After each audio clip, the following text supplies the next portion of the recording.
Hey, I'm David Huebert, and I'm the author of Oil People. What inspired me to write this novel is a general curiosity and interest and fascination with oil. My grandfather was a lube specialist for Shell Oil, so I guess you could say I have oil in my blood, just like my main character, Jade.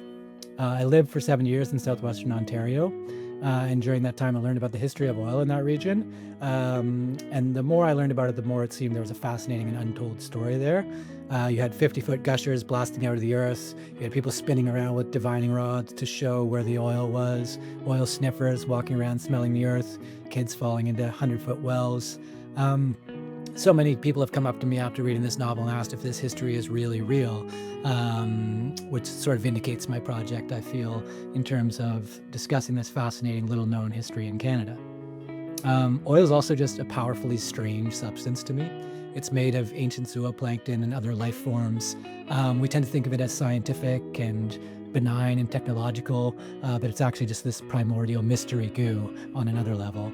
So it's that curiosity about oil above all else that inspired that novel, this novel, and then sort of making characters out of that history, making characters that will fit in with that history and witnessing all their layers of entangled, buried secrets. The protagonist of Oil People is Jade Armbruster, who's a 13-year-old girl raised on an oil museum, and who's beginning to learn that there are secrets about her family buried in the rock and lingering around the property. She navigates bullies, crushes, old family feuds, a rebellious older sister, and she also begins to encounter stories of her ancestors. She lives on an oil museum where they actively still drill oil using vintage extraction technology, and there in front of her lives a plasticized replica of her ancestor, Clyde J. Armbruster, who's the other sort of twinned protagonist of the novel. So we travel back 125 years to 1862, when Clyde J. Armbruster was an oil speculator searching for oil on this property. He has sort of oil madness and oil delirium. He's drilling deeper than anyone else, and he ends up coming up with the region's first gusher, which gets him into all sorts of problems related to wealth, money, and particularly nefarious feud with a neighbor named Arliss Mayweather, who's a bit of a charismatic businessman. And gradually Jade's story and Clyde's story begin to come together in the braided narrative of the novel. I think first novels are super special. I think there's a certain purity about them, also a certain fullness and exuberance. A writer has lived their whole life up until this point, right? So a lot of one's childhood is often contained. There's a whole trove of one's experience that one can put into a first novel. It's also at the level of the artist about watching an artist discover themselves. And there's great satisfaction in that, especially if you get a chance to look at their later work and watch how they develop. I think there's a bravery and a courage in a first novel, and there's also a giddiness and a risk. So that's sort of the joy. It's a real joyful thing to encounter a first novel in another writer. I'd advise this writer to take their time.